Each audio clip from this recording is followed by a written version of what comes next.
There's so many variables when you catch fish, right? So Yep. many things that we cannot control. And that's Yep. one tool I think most people don't leverage to actually do more effective fishing. Exactly. A lot of people use it to find the bottom. Yeah. We all know where the bottom's at. It's directly underneath of us. I find that a lot of folks don't necessarily take advantage of all the capabilities it has. And that's one of the things I aim to do is give you confidence in your electronics so you don't have to worry about dialing and fidgeting and can focus on what's behind you, which is your downriggers, your bait, that your sonar's dialed in, you're seeing the right thing. If you're seeing fish, you know they're fish. If you're seeing marks. If you're not seeing marks, you know that your sonar is working. There's just no fish there. Now you just need to go find the fish and start catching. All right, welcome to the Fishing for a Reason podcast, you guys. We are excited for this week. I have one of my favorite guests on today. Steve Chamberlin is a Navy trained sonar expert that has more than 3 decades of experience working in marine acoustics and fish finding technology. He's served as sonar technician in the US Navy, later applied those skills to the oil and gas fields, and teaches as a Navy sonar instructor. Beyond his career, Steve has become one of the most trusted voices in the Pacific Northwest fishing community.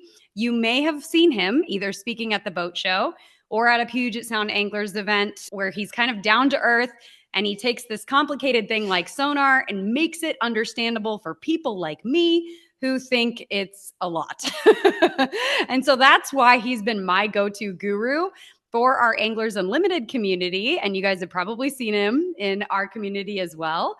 And he was so gracious to jump on the show today. So, what we're going to do is we're going to dive into an interview to learn a little bit more about Steve, give you guys some actionable tips that you can use immediately to start seeing fish better on your sonar.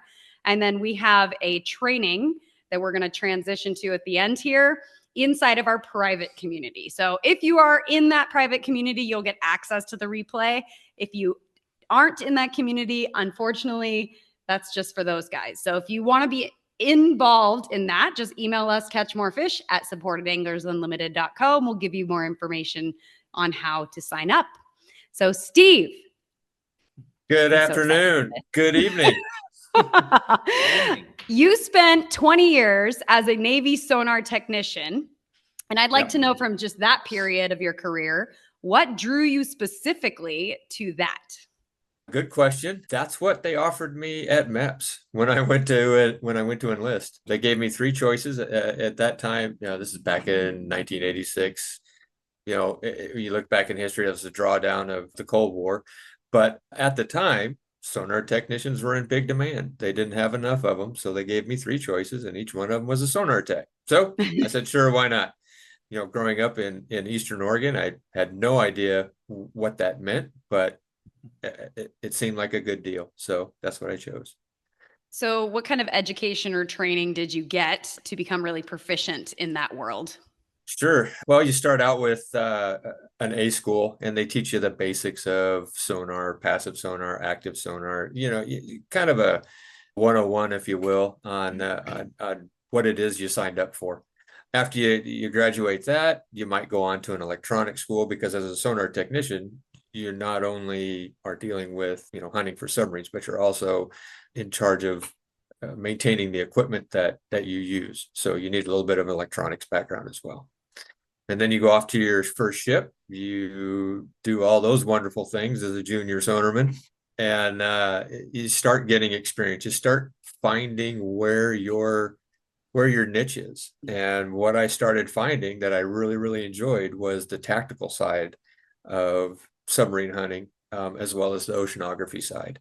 The physics of sound and water, how different types of water affect how the sound travels, and really looking at it from how far away can I detect something if I tactically use the ocean environment.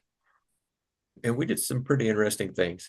And then you go to your shore duty, you go to your next ship, and you just get better and better and better as you go. By the time I retired, I was a chief sonar technician. I was on strike groups. I was protecting the force 24 hours a day, 7 days a week on deployment. A lot of what we did were as a result of the plans that I made, and to protect the force from an undersea warfare threat.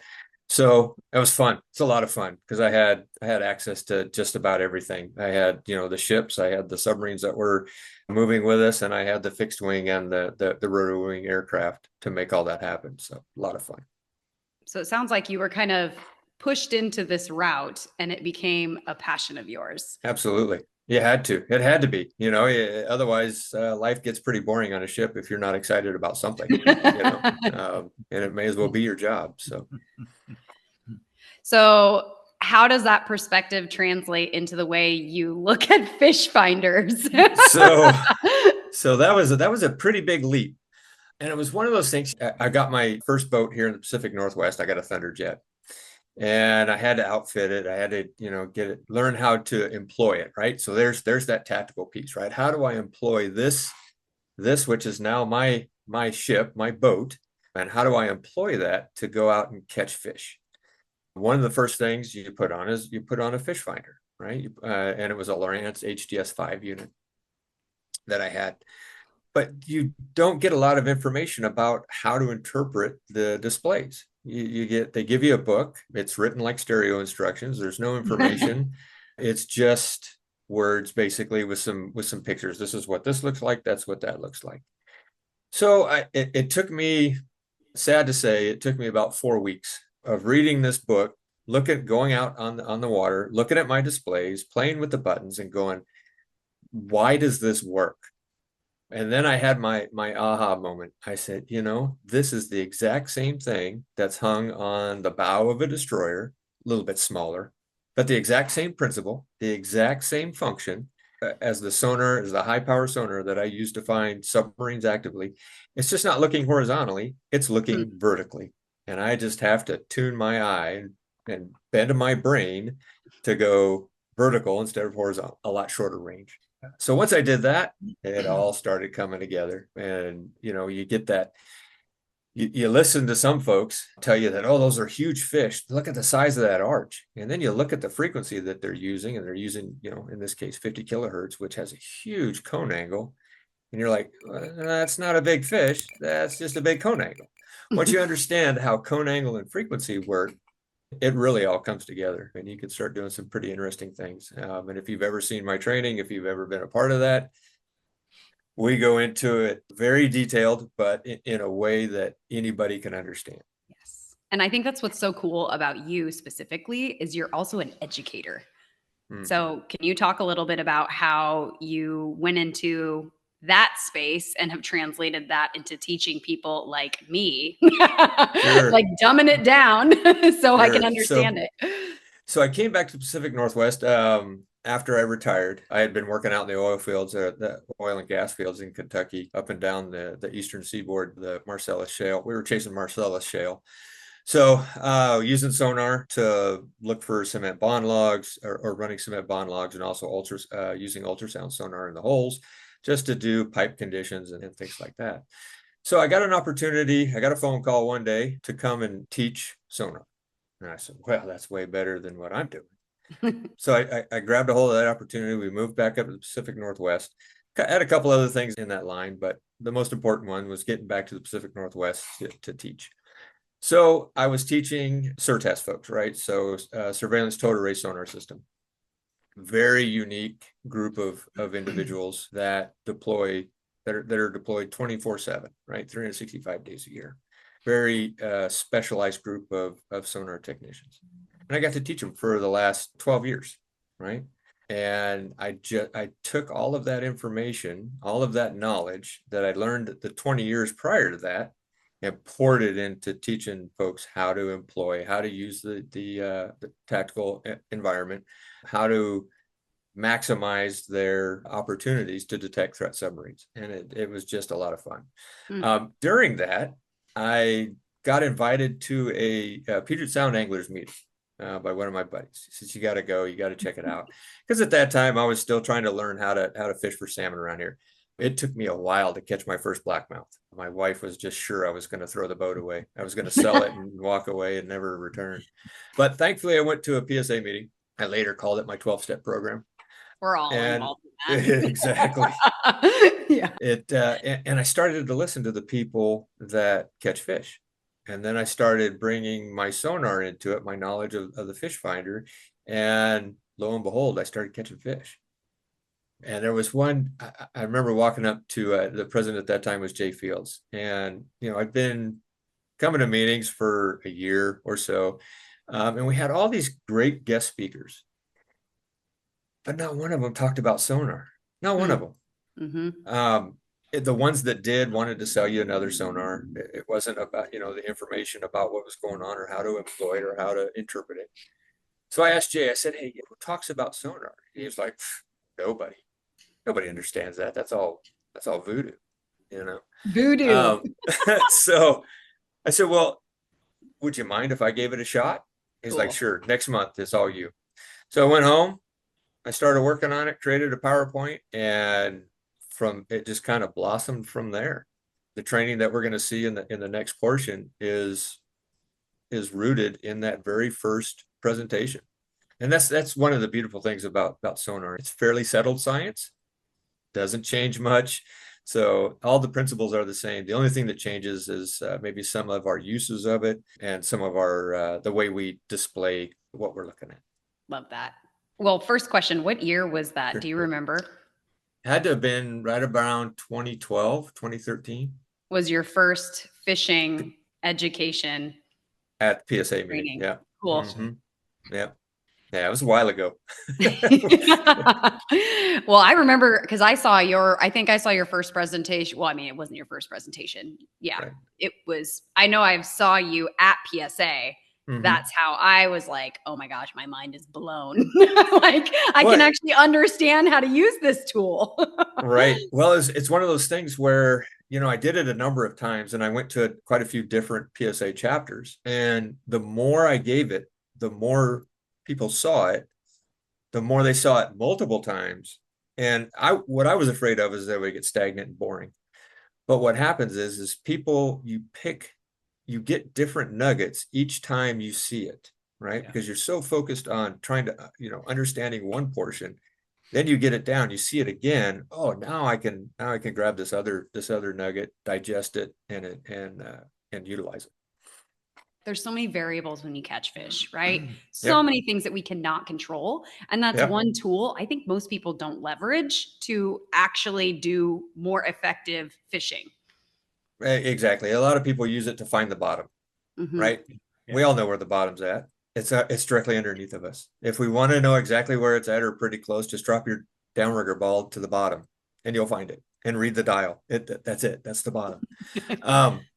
But I find that a lot of folks don't necessarily take advantage of all the capabilities it has. And that's one of the things I aim to do is give you confidence in your electronics so you don't have to worry about dialing and fidgeting and moving things around. You can focus on what's behind you, which is your downriggers, your bait, and the action. And you can look over your shoulder and know that your sonar's dialed in, you're seeing the right thing. If you're seeing fish, they're fish. If you're seeing marks. If you're not seeing marks, that your sonar is working. There's just no fish there. It's not a matter of, do I have this dialed in right? Yeah, you have it dialed in right. Now you just need to go find the fish and start catching. Do you have any specific stories of any anglers that come to mind that, because I know you've helped people dial this in? Yeah. So there's been quite a few. So I did a small venture just to kind of see how this would work. And I offered to go out on other people's boats and train them on how to read their, get the most out of their sonar, right? I tune it, create a training plan for them based on their equipment, their transducer and so forth, and went out and did all this. Did it for, I think I totaled up at about 30 people total. And a lot of the response I got back was, wow, number one, I didn't know this thing could, do what you've trained me to do. And second, I can see fish. I can see those fish. And now, my big thing was find the fish, target the fish, catch the fish, right? Those three simple principles. And just what I found with that training, the reason I haven't continued it is I found that I was on other people's boats helping them catch fish during the season, and now I'm not catching fish. So I'm not out on my own. So A lot of folks have had some pretty good, the reports I've gotten back are really positive. Any Steve Moe is one of them that comes back numerous times to let me know how he's doing on his. He's got a great system, a great Furuno system that he just absolutely enjoys. Just the number of folks. Yeah. any common, consistent like mistakes that you see, especially on how people initially set them up? Depending on the unit that you have, some are so very basic. Like some of the earlier Garmin's that had the sounder modules, those are they don't lend themselves to adjustment. I'll just put it that way, right? You get what you get, and it's just going to give you what it does.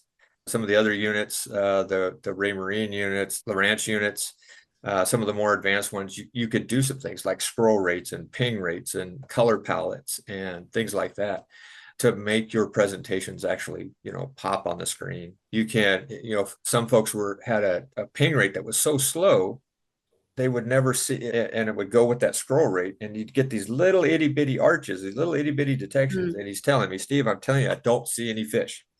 And I just hit that scroll rate up a bit and the ping rate up a bit, and magically you started to see the arch. Oh, there you go. Now you got fish. Oh, I can see that. Right. Now we just got to dial in. Where can you see it the best? Right. Where do you do your fishing? Where do you do your fishing in relation to where your head unit is? My head unit used to be up on the bow, so I used to have my scroll rate pretty high so that I could see that arch from a long distance, right?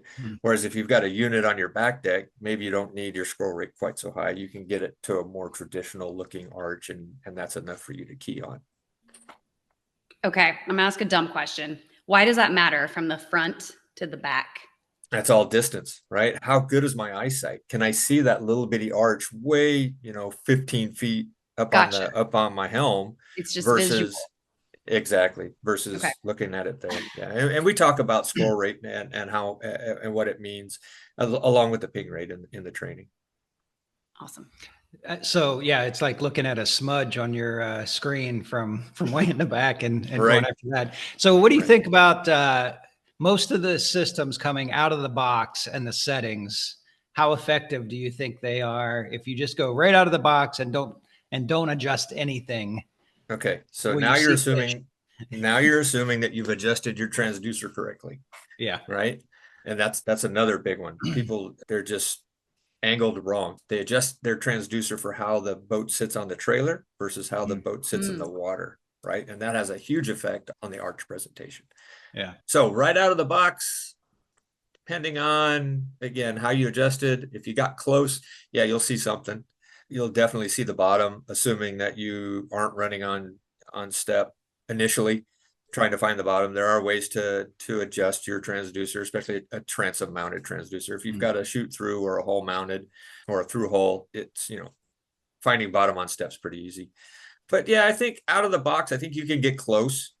I think depending on how afraid you are of electronics, I think you could press enough buttons to either A, get yourself in trouble and have to call someone like me, or B, get it close enough that you're like, yeah, this will work. Yeah. You actually, I stole this quote from one of the old trainings that you did. You said, a sonar is only as good as the angler who knows how to read it. Absolutely. So how would you explain to the everyday angler what their sonar can and can't actually show them? So first we got to understand frequency, right? You have to understand frequency and you have to understand wavelength. There are some things that you can do with your installed sonar, especially with a dual frequency, where you can actually, now you can get into fish size. How do I determine the size of a fish? Well, one way to do it is with the frequency. And we leverage that by understanding how I get a return. I've seen so many comments about we get returns from fish because of how dense they are. Well, that is such a small, minuscule portion of the energy. It's statistically zero when it comes to sonar and talking about decibels and sound and how that works. Approximately 90% of the energy that we get back to the sonar, we get because the fish has a swim bladder. It has a cavity within its body that the sound enters, it reverberates, actually gains a little bit of strength coming back, and then gets retransmitted for all intents and purposes and comes back to the transducer. And we get to make a detection that way. So once you understand that, if you can understand that, how you're seeing a fish, what's going to give you a return, what's not going to give you a return, you can start looking at your sonar and start figuring out what you're seeing, right? Start understanding what you're seeing. With the dual, what I was talking about with fish size, right? Those two frequencies that we have typically, if you're not running a chirp, or even if you are running a chirp, this still applies. Those frequencies have wavelengths. Those wavelengths have a physical size to them. If that wavelength can't fit into the fish because it is too small, then the sonar won't even see it, right? But if you look on your higher frequency, that wavelength gets much smaller. It can fit into a much smaller fish. You see those fish and you can go, oh, that's a small fish, right? Same thing with the larger fish. I'm playing around with something and I got some really good data this year. You always say that. And I'm like, yes, I'm pretty happy. more stuff. I'm pretty happy. So I run a Garmin system, and I always have to throw this caveat out there that I'm not sponsored by any manufacturer whatsoever. I am free to tell you I don't like it or I do like it, and that's the honest truth. I'm running Garmin. I have a TM 24 amp transducer, and I chose the medium, and it's a chirp. One reason I chose chirp is because I've always wanted it. I've been talking about chirp for years and years and years and years, but I could never afford it. And now it's at the point where it's so affordable that they almost come standard with chirp, right? But one of the things that I researched was how the sound behaves within a Chinook specifically at 77 kilohertz, right? They ring really, really well. And when I say ring, you're going to get a lot of energy back from a Chinook, from a larger Chinook, than you would, say, a smaller coho at 77 kilohertz or close to that, right? And it all has to do with the wavelength, right? The wavelength at 77 kilohertz is 3/4 of an inch. So if you think about a large Chinook, if you've ever cleaned a large Chinook and you look at that swim bladder, that permeable membrane that they have along their spine, which serves as their swim bladder, it's about 3/4 of an inch, right? It's a little bit bigger, but that 77 kilohertz can get in there and really ring and come back out and not be absorbed in the flesh of the fish like that 200 kilohertz can. The 200 kilohertz gets in there great. It reverberates, it works, but because of the thickness of the flesh, some of that gets turned into heat, right? So it doesn't ring as well, and it doesn't come back to the sonar. Fish and Swiftsure this year, I got that. So I sweep 80 to 160. Right? So I got close to 77 kilohertz. I could tell, or at least I thought I could tell, when I'm hunting for Chinook, right? Because that's the other beautiful thing about fishing out of CQ. You can fish Chinook for a very long time, right? So mid-June to the end of August, right? Yeah. And it's great. So I go out to Swiftsure Bank and I start looking for Chinook. The coho are running at that time, and I can see a pretty marked difference between the coho returns closer to the surface and these deep returns that were ringing really well. I was getting a lot of energy back from them down at about 200 feet. So 15-pound ball down to about 300 feet on the wire, and what do you know? I start catching Chinook. So do I have a camera down there, correlating this return to that fish? No, I sure don't. But I've got enough anecdotal evidence to go, you know what? 77 kilohertz rings pretty good in a large Chinook. We're talking teeners, right? Teeners and above, where that swim bladder really starts to get big enough to hold that, to reverberate that 77 kilohertz and give you a good return. And the other side to that was knowing that, all right, these smaller fish, probably the coho, and we were catching coho like crazy. We had some phenomenal days out there catching coho. What did it look like visually when you say the returns look different? How drastic was that difference visually? So you get because the coho were further up in the water column, right? You get a much smaller return because the return or the arch is all about the cone angle and where in the cone angle that fish is, right? So the higher up, it's a narrower cone. So it's a smaller return, but at the same time is also a weaker return, right? So I have my color palette set up to basically the greater the return, the brighter the color, right? So the guys up top were fairly dim. Whereas the ones down at 200 feet, I was getting these really nice arches that were really glowing, really that transition from reds to yellow. Yellow is my high energy. that's what was being presented on my sonar. I was like, "Ooh, I'm going after those. I'm going to see what's down there." And that's, again, we're targeting a fish to catch the fish, right? Love that. So we have to talk about the image behind you, because we've talked a lot about swim bladders. Yeah. And this is something I've heard pushback on, but I learned from you, and it makes sense. Like, why can we see some fish and not others? But we can also see a downrigger ball. Yes. So a couple different returns that you're seeing. One is a reverberative return that requires a swim bladder. That's that energy, that sonar energy, that sound energy entering that swim bladder, reverberating around. Think about a shower, right? If you sing outside of the shower, like I do every day, not really, but if you sing outside the shower, unless you're a paid singer, you're probably not that great, right? It doesn't, it hits the ear wrong. It's just kind of weird, right? But when you go into the shower, you sing in the shower, that reverberation that you get off the walls, it clips those hard points, right? It clips it and it reverberates and it sounds to your ear. It starts sounding much better. And there you're convinced, oh, I can go out on stage and sing. Listen to me in the shower. It's great. That's what's happening in that fish's bladder. That sound is reverberating in there. It's getting a little bit of gain and it's coming back, right? So without a swim bladder, what do we have to reverberate? What chamber reverberates and gets our energy back? Nothing, right? There's nothing there. And we can have examples. Sharks, for example, don't have swim bladders. They regulate their buoyancy by moving oil in and out of their livers, right? That's why orcas love their livers, okay? Because they're really oily, and apparently to an orca they taste good. I haven't tried them. But you don't see a return on a traditional sonar of a shark, right? Now, that being said, there are sonars out there, imaging sonars, that kind of thing, that will see sharks. Okay, there's some pretty interesting things that they're doing down in Australia, using AI to detect shark movement using imaging sonar, 700 kHz and above. And the pattern, if you've ever watched a shark swim, they swim tail down. It's because their buoyancy, right? It's the way they regulate their buoyancy with that oil in and out of their liver. So the AI is looking at the image and going, oh, that looks like a shark. And then they're alerting people on the beach like, hey, there's a bunch of sharks over here. You might want to get out, right? So I'm not saying you can't ever detect a shark on a sonar. I'm saying it takes some equipment to do it, right? Halibut, right? That halibut picture. And those of you that want to be internet sleuths and whatnot, based on what you've heard me talk about my background, see if you can understand why I did that, right? Why I put a halibut going through my head like that. And halibut are another one that don't have swim bladders, right?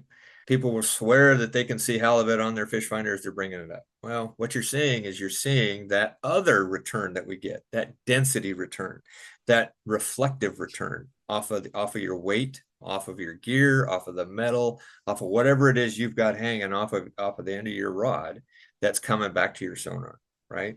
That's why we can see downrigger balls. Downrigger balls give a reflective return. They're very dense.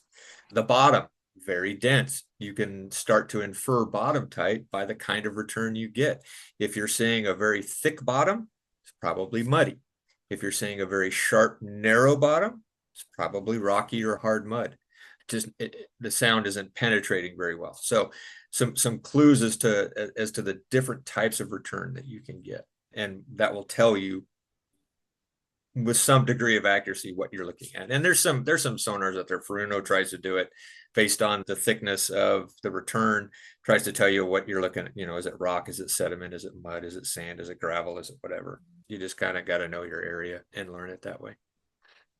This is so great. We could talk about, so for those of you that hopped on, because we do have some of our Anglers members on the call, we're going to transition here to a training, and then we'll do an open Q&A also at the end for those of you that are actually live on the call. But we're wrapping up a quick podcast interview because Steve is just a wealth of knowledge and has so many layers of learning and different perspective that just, it'll level you up as an angler, which is why I love learning from him.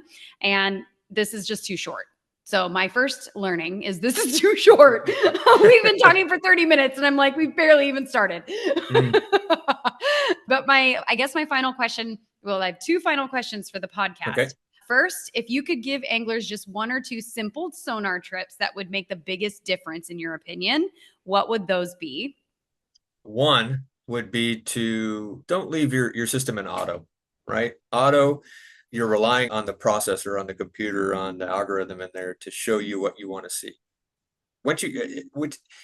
If you're on step and you're transiting and you're going from one spot to the other, by all means, leave it on auto.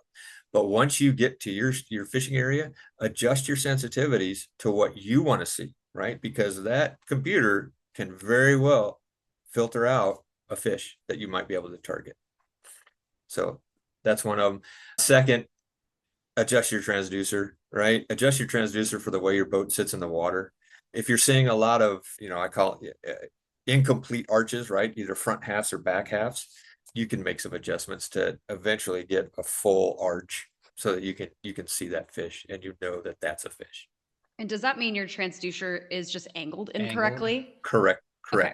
So whether it's tail down or tail up, we'll determine if it's tail up like this, you're going to see more front halves. If it's tail down like this, you're going to see more back halves. If you just adjust it and just do a little bit at a time, right?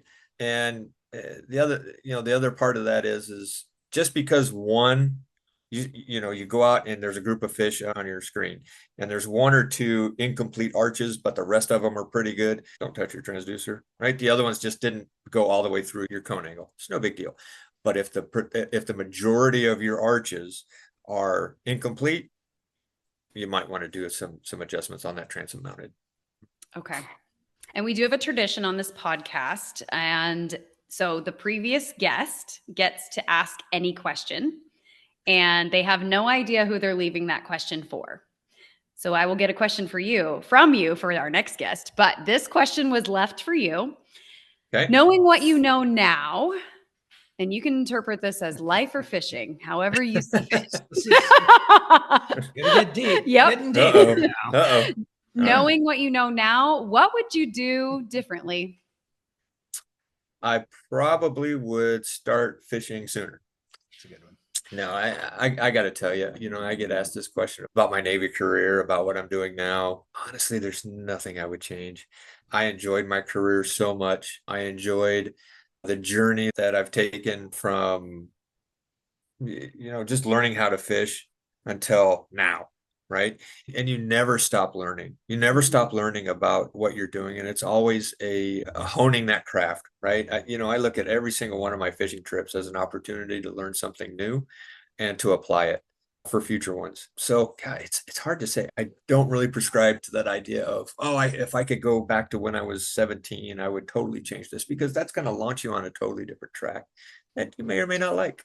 I don't know. I've done pretty good. I like where I'm at. So I'm just going to say I don't think I change anything. Love it. All right. Except start fishing sooner. Yeah, maybe start fishing sooner in the ocean. I tried when I first got up here, my first assignment to the Pacific Northwest. I bought the boat. I bought pinned downriggers off of eBay. And then I was just like, I have no idea where to start. And that's, I'll give a great plug for PSA. If you're jumping into salmon fishing in the Puget Sound, or lingcod fishing, or halibut fishing, or anything like that, or even trout fishing in the lake. I mean, I'll talk about trout fishing in lakes all day long too. Go join your local PSA chapter and just listen. If you show up for one meeting and decide that it's not for you, then by all means, don't join. But I'm telling you, you go in there and you listen to some of the experience that's in there, they'll get you lined out pretty quick on how to fish and how to get things moving. Yep. I love that advice. And for those of you that don't know, there's 13 chapters of Puget Sound anglers all over the area. There's probably one very close to you. So we'll make sure to link in the show notes so you can go ahead and find one that's close to you and show. That's how we met Steve. Puget Sound Anglers was the gateway. So with that, thank you, Steve, so much for hopping on the Fishing for a Reason podcast. And we are going to transition to a training with our Anglers Unlimited Gold community.